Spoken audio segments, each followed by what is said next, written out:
감사합니다. 오늘도 귀한 하루 주셨습니다. 하나님 만물이 주님을 향하여 정말 환호하고 깨어나는 이 시간에 저희를 부르셔서 또 기도하게 하시고 또 오늘 하루 해야 될 일에 대하여 말씀해 주셔서 감사합니다. 성령 충만케 하시고 우리 사랑하는 모든 성도들이 하나님 은혜 가운데 오늘 하루도 주님 살아가도록 힘 주시옵소서. 예수님 이름으로 기도합니다. 아멘.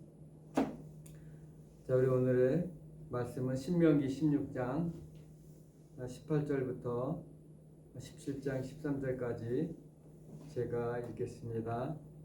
내 하나님 여호와께서 내게 주시는 각 성에서 내 지파를 따라 재판장들과 지도자들을 둘 것이요 그들은 공의로 백성을 재판할 것이니라. 너는 재판을 굽게 하지 말며 사람을 외모로 보지 말며 또 뇌물을 받지 말라. 뇌물은 지혜자의 눈을 어둡게 하고 의인의 말을 굽게 하느니라. 너는 마땅히 공의만을 따르라. 그리하면 내가 살겠고 내 하나님 여호와께서 내게 주시는 땅을 차지하리라. 내 하나님 여호와를 위하여 쌓은 제단 곁에 어떤 나무로든지 아세라상을 세우지 말며 자기를 위하여 주상을 세우지 말라. 내 하나님 여호와께서 미워하시느니라. 흠이나 악질이 있는 소와 양은 아무것도 내 하나님 여호와께 드리지 말지니 이는 내 하나님 여호와께 가증한 것이 됨이니라.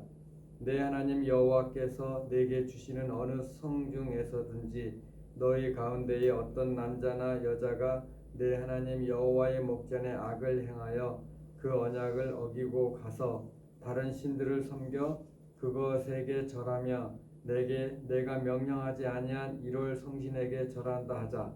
그것이 내게 알려짐으로 내가 듣거든 자세히 조사해 볼지니 만일 그 일과 말이 확실하여 이스라엘 중에 이런 가증한 일을 행함이 있으면 너는 그 악을 행한 남자나 여자를 내 성문으로 끌어내고 그 남자나 여자를 돌로 쳐 죽이되 죽일 자를 두 사람이나 세 사람의 증언으로 죽일 것이요 한 사람의 증언으로는 죽이지 말 것이며 이런 자를 죽이기 위하여는 증인이 먼저 그에게 손을 댄 후에 뭇 백성이 손을 댈지니라.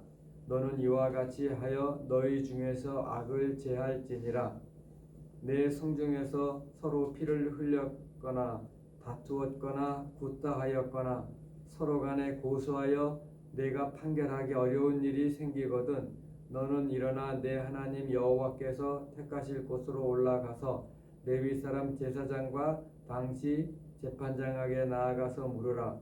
그리하면 그들이 어떻게 판결할지를 내게 가르치리니 여호와께서 택하신 곳에서 그들이 내게 보이는 판결의 뜻대로 내게 행하되 그들이 내게 가르치는 대로 삼가 행할 것이니 곧 그들이 내게 가르치는 율법의 뜻대로 그들이 내게 말하는 판결대로 행할 것이요 그들이 내게 보이는 판결을 어겨 좌로나 우로나 치우치지 말 것이니라. 사람이 만일 무법하게 행하고 내 하나님 여호와 앞에 서서 섬기는 제사장이나 재판장에게 듣지 아니하거든 그 사람을 죽여 이스라엘 중에서 악을 제하여 버리라. 그리하면 온 백성이 듣고 두려워하여 다시는 무법하게 행하지 아니하리라. 아멘. 오늘의 말씀은 지금까지 계속해서 하나님의 말씀에 대해서 또 하나님과의 관계 속에서 이렇게 얘기를 했다면 이 공동체 즉 하나님의 말씀이 있는 그러한 무리 가운데 행해야 될 것에 대해서 이렇게 설명을 했습니다. 여기서 보게 되면은 맨 먼저는 18절부터 20절에 보게 되면 이제 재판에 대해서 얘기를 하게 되죠. 그래서 이 재판이라는 것은 실제적으로 하나님이 주신 말씀에서 벗어났을 때에 어떻게 되길 원하느냐. 그 전에 바로 하나님의 백성이 이 정의로운 올바른 공동체가 되기 위해서 이 주신 이것에 대하여 어떻게 하면 이것을 계속해서 해 나갈 수 있느냐 이것을 얘기를 하거든요. 그래서 특별히 그런 거에 있어 재판장의 중요성 19절에 보면 너는 재판을 굽게 하지 말며 라고 하면서 이미 하나님의 말씀을 벗어날 때 그 벗어나는 것이 사람을 외모로 보지 말며 이게 외모는 나타나는 얼굴의 형태라기보다는 그 사람의 그 지위, 지식 뭐 여러 가지에 있어서의 밑에 있는 사람들 무시해도 될 수 있는 사람 내지는 자기가 교만해서 모든 사람을 또 밑으로 이게 가벼이 여기는 것에 대해서 말씀을 하신 거고요. 또 뇌물을 받지 말라 그러면서 뇌물 즉 뇌물은 이 정당한 것에 대하여 정당하지 못하도록 하는 거기 때문에 뇌물은 지혜자의 눈을 어둡게 하고 의인의 말을 굽게 하느니라. 그래서 이 판단하는 자의 잘못된 판단과 더불어서 옳은 사람을 옳지 않은 것으로 가는 것을 말하는 거거든요. 그래서 20절에 너는 마땅히 공의 말을 따르라 그리하면 내가 살겠고 내 하나님 여호와께서 내게 주시는 땅을 차지하리라 하면서 이 재판에 하는 사람들에게 바로 공의로운 재판이 결국 정의로운 공동체가 된다는 것을 여기서 얘기를 해줘요.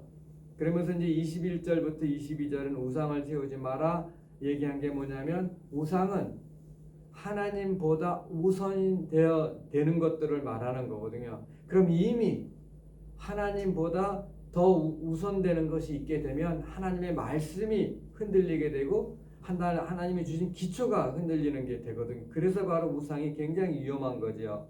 그러면서 또 17장 1절부터 나오면 흠이나 약질이 있는 소와 양은 아무것도 내 하나님 여호와께 드리지 말지니 이는 내 하나님 여호와께 가증한 것이 됨이니라 하면서 우리가 하나님의 드리는 사람의 그 자세가 이미 나오죠.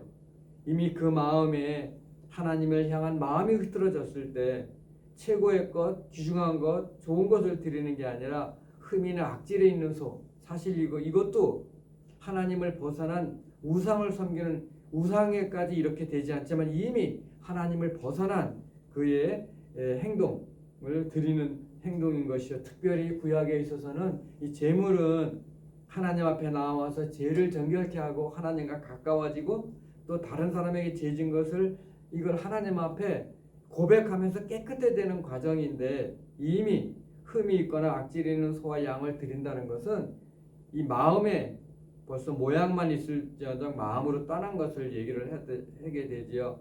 그러면서 바로 그 17장 2절부터 그쪽 7절까지 얘기가 이러한 우상 즉 하나님을 떠난 사람들이 끼치는 영향을 원천적으로 차단하는 걸 얘기를 해줘요. 원천적으로 차단하는 거. 사실은 이게 공동체라고 말하지만 교회 아닐 수 있고요. 우리 자신일 수 있어요. 그래서 여기서 보게 되면 우리 자신이 하나님의 말씀을 벗어났을 때 이미 내 마음 나를 향한 공의로운 재판은 끝난 거예요. 그러다 보니까는 이 내 마음에 벌써 하나님에 대한 끝나다 보니까 내가 하나님에게 드리는 거 아무리 작은 거 하나 큰 거든 상관없이 이미 거기에는 문제가 있는 걸 얘기를 해줘요. 그러면서 우상 숭배 즉 내 마음에 하나님보다 우선하는 거 하나님이 싫어하는 거 그리고 내가 원하는 거를 하기 위해서 집착하는 것들이 들어오는 것을 우상 숭배 재판 절차로 저는 이해를 한 거예요.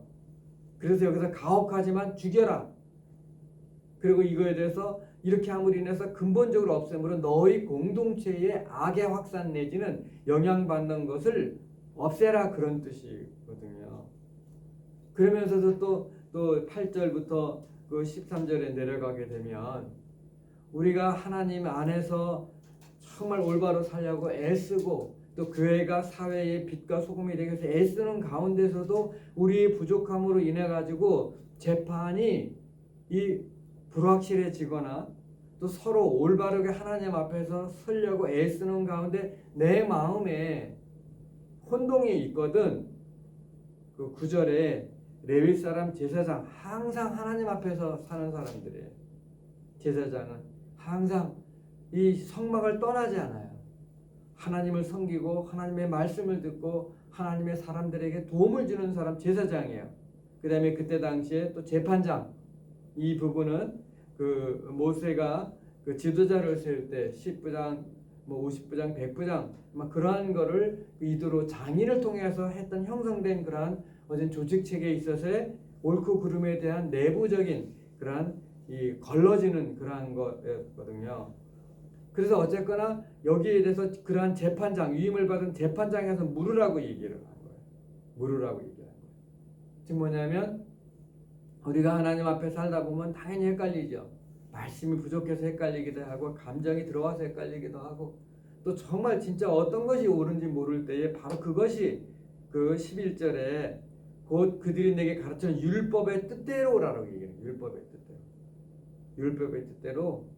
그러면서 이렇게 쭉 이렇게 율법의 뜻대로 그들이 내게 말하는 판결을 행할 것이요 그들이 내게 보이는 판결을 어겨 좌로나 우로나 치우치지 말 것이니라 하면서 우리가 하나님 앞에 올바로 서기 위하여 또 교회가 온전함으로 가기 위하여 이런 혼동이 있을 때에 하나님의 말씀의 우선이 돼서 그거를 지켜야만이 공의로운 공동체고 또 내가 하나님 앞에 온전히 설 수 있게 되고 교회가 또 하나님의 원하는 대로 갈 수 있다라고 얘기를 하는 거죠. 그러면서 여기서 또 12절에 말씀하시길 사람이 만일 무법하게 행하고 법이 없게 하나님의 율법을 따라하고 하나님의 뜻에 반하고 하나님이 하지 말라는 걸 하고 이럴 때 내 하나님 여호와 앞에 서서 섬기는 제사장이나 재판장들에게 듣지 아니하던 그 사람을 죽여 이스라엘 중에서 악을 제하여 버리라. 즉 하나님의 말씀의 마지막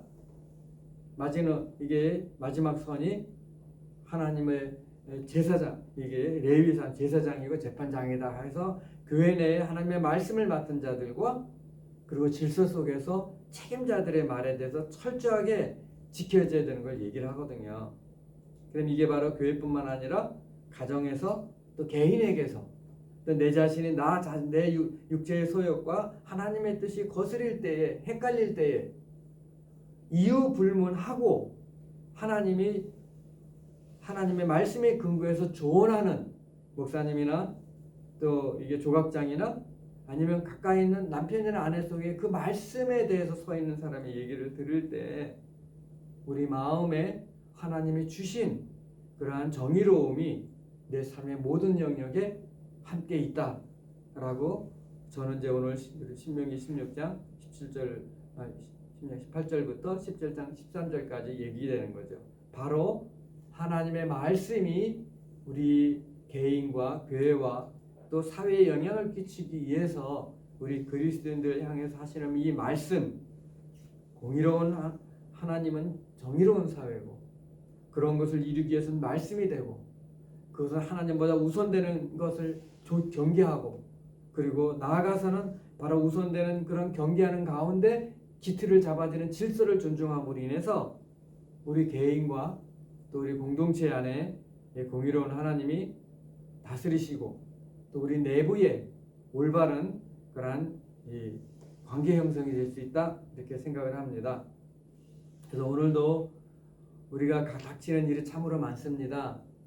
그럴 때마다 어떻게 해야 되느냐에 대해서 고민을 해야 되고 또 그런 가운데서 하나님이 주시는 음성을 듣고 또 그 기준을 기억함으로 인해서 또 올바른 선택을 해야 되고 그럼에도 불구하고 우리가 이거에 대해서 혼동이 올 때는 말씀을 봐야 되고 그러면서도 또 그 속에서도 끊임없이 이루어지는 내면의 혼돈에 대해서 바로 우리는 이것을 정리해 줄 수 있는 지도자, 목사님이나 또 가까이 있는 우리 말씀에 든 사람들의 말을 들음으로 인해서 우리는 오늘 하루도 하나님이 원하시는 그러한 내면의 감사와 찬양과 기쁨을 유지할 수 있다고 생각을 합니다. 오늘 하루도 하나님이 주시는 말씀을 또 생각나게 하는 말씀을 하나라도 붙잡으면서 승리하는 귀한 하루, 그러면서도 주님이 말씀하신 대로 기쁨과 즐거움과 감사를 뺏기지 않는 그러한 귀한 하루 되시기를 주의 이름으로 축원합니다.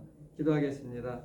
하나님 아버지, 정말 하나님이 주시는 그 기준이 우리의 공동체에 대한 그러한 말씀이고 또 개인과 교회에 대한 말씀입니다.